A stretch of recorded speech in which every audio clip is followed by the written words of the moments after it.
Energy sources including electrical, mechanical, hydraulic, pneumatic, chemical, thermal, or other sources in machines and equipment can be hazardous to workers. During the servicing and maintenance of machines and equipment, the unexpected startup or release of stored energy can result in serious injury or death to workers. Workers servicing or maintaining machines or equipment may be seriously injured or killed if hazardous energy is not properly controlled. Injuries resulting from the failure to control hazardous energy during maintenance activities can be serious or fatal. Injuries may include electrocution, burns, crushing, cutting, lacerating, amputating, or fracturing body parts and others. Craft workers, electricians, machine operators, and laborers are among the millions of workers who service equipment routinely and face the greatest risk of injury. Consider the following scenarios.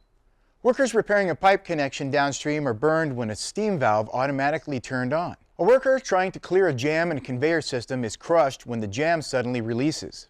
And while repairing factory equipment, a worker is electrocuted when internal wiring electrically shorts. OSHA's standard on the control of hazardous energy, Lockout, Tagout, is found in CFR Regulation Part 1910.147. The standard spells out the steps employers must take to prevent accidents associated with hazardous energy. More specifically, it addresses practices and procedures necessary to disable machinery and prevent the release of potential hazardous energy while maintenance or servicing activities are performed. The following terms are used in a Lockout, Tagout program. Energy isolating device, a mechanical device that physically prevents the transmission or release of energy. Hardware, a device that connects directly to the energy isolating device. Zero energy state, the point at which all sources of energy are removed and there is no energy present that can injure the worker.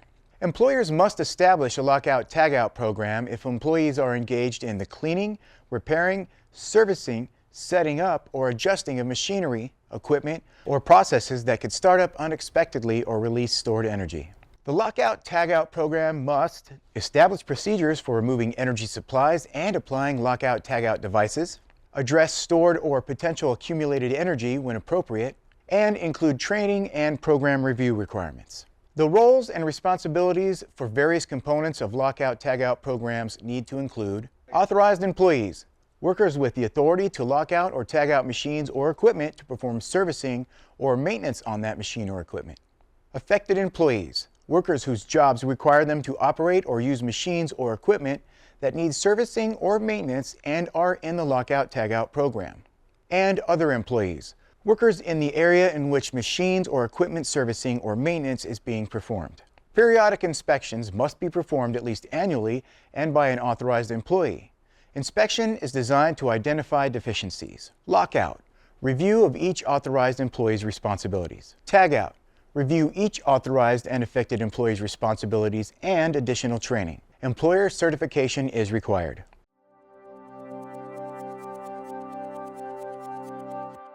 Before developing the procedures in the Lockout Tagout program, a hazard assessment must be conducted to identify all hazardous energy sources. Procedures will vary based on the machines, equipment, and processes present. Types of hazardous energy can include electrical, mechanical, chemical, pneumatic, hydraulic, and potential. Electrical energy is the most common type of hazardous energy. Injuries include burns, shock, and death by electrocution. Lockout Tagout involves isolating hazardous energy sources such as electrical circuits and rendering equipment inoperative to prevent accidental startup or energy release. Mechanical energy, also known as kinetic energy, refers to the energy created by the actual movement of parts of a mechanical system, such as power transmission apparatuses, flywheels, belts, or pulleys. In addition to the energy created by motion, contact with moving parts can crush, fracture, cut, or amputate a body part. Chemical energy is the energy produced by chemical reactions. It may cause splashes or splatters resulting in chemical burns or other injuries.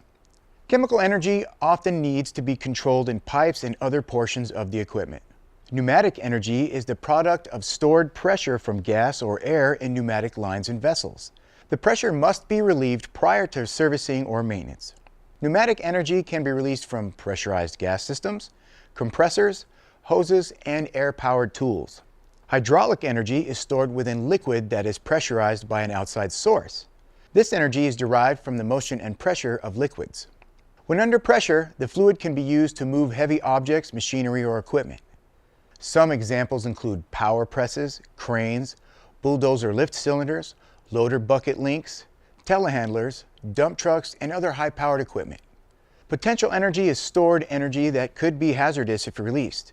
Some examples of potential energy include the following: objects falling because of gravity, such as elevated machine parts, springs that are compressed under tension and could release stored energy, thermal energy, such as high or low temperatures resulting from mechanical work.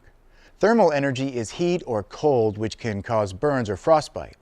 It can be generated by various sources including electrical equipment, mechanical friction, or chemical reactions.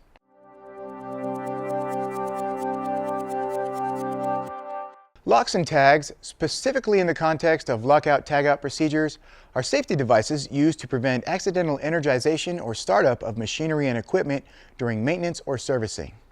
Locks physically secure energy isolating devices, while tags provide a warning and information about the lockout. Lockout involves physically isolating energy sources from the equipment using locks, hasps, or other devices to prevent the activation of energy isolation devices like switches or valves. This ensures the equipment remains de-energized and safe to work on. The process involves attaching a warning tag to the locked out equipment. The tag clearly indicates the equipment is locked out, why it's out of service, and who's responsible for the lockout. If the energy isolating device does not allow the use of a lock, a tag may be used in its place. A tagout device is a prominent warning. It should clearly state that the tagged machinery must not be operated until the tag is removed in accordance with an established procedure. The tagout device must be attached to the same location that the lock would have been attached. There are many disadvantages to using a tag-only system. A tag is only a warning that does not provide any physical protection and may provide a false sense of security to workers. The best practice is to use both locks and tags. Before beginning servicing or maintenance, the following steps must be performed in sequence and according to the energy control procedure. 1. Prepare for shutdown, notify employees. 2. Shut down. 3. Isolate from the energy source. 4. Apply lockout or tagout devices. 5. Verify isolation and de-energization. And 6. Startup procedures. Step 1 is to prepare for the shutdown of the machine, equipment, or process. When preparing for shutdown, notify affected employees of activities. Identify shutdown procedures. Identify energy sources. Identify energy isolation devices, and determine quantity and type of lockout-tagout devices required. Step 2. Shut down or turn off all the equipment by its normal startup method, deactivating its operation. Equipment toggle switches and on and off buttons are commonly used. Step 3 is to isolate the equipment from the energy source, ensuring no hazardous energy can be released during service maintenance work. Physically disconnect the equipment from all energy sources by operating the appropriate isolation devices such as switches, valves, and circuit breakers. Step 4. Applying locks and tags to energy isolating devices. Locks are attached so that devices cannot be operated until locks are removed. Devices must be in the off position. Tags indicate the device and equipment may not be operated. Locks, tags, signs, and seals must be securely attached. And locks and tags must be secured to the device and include the name of the authorized employee. In Step 5, employees must verify machines or equipment have been isolated and de-energized before service or maintenance activities begin. Ensure switches, valves, and other mechanisms cannot be turned on. Activate equipment control switches, levers, and depress start buttons to assure the power is isolated. Return switches, levers, and buttons to the off position. And using a meter to assure the electric energy is not present. Step 6 focuses on procedures for startup once work is completed. Inspect the area and remove all tools, rags, and materials.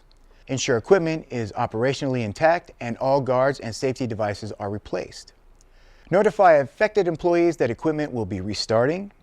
Check to ensure all employees are safely positioned. Verify all controls are in the neutral or off positions. Remove lockout and tagout devices.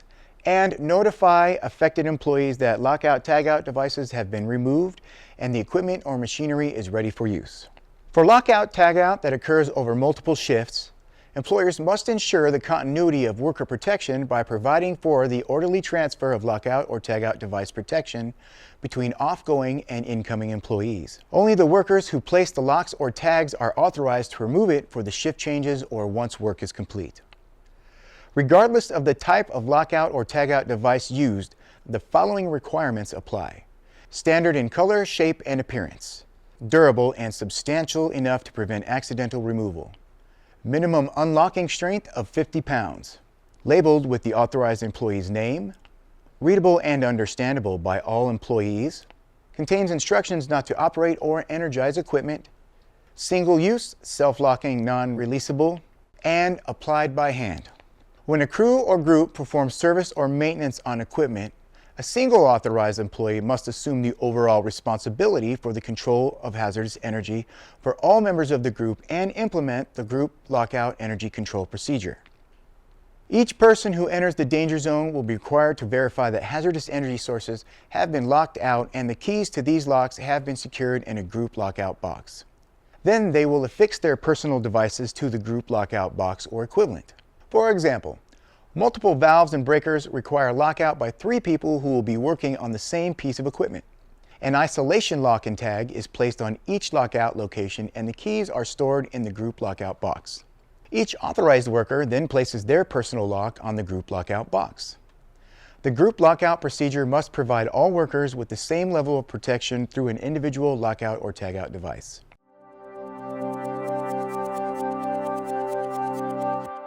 There are 3 types of employees which must receive training: authorized, affected, and other.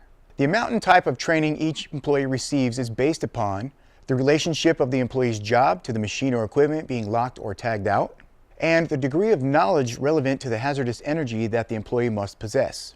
In addition, employers are required to certify that effective training and retraining has been provided to all employees covered by the standard. Before the machine or equipment is turned off, the authorized employee must be knowledgeable of the following: recognition of the applicable hazardous energy sources, details about the type and magnitude of the hazardous energy sources present in the work area, and the methods and means necessary to isolate and control hazardous energy sources.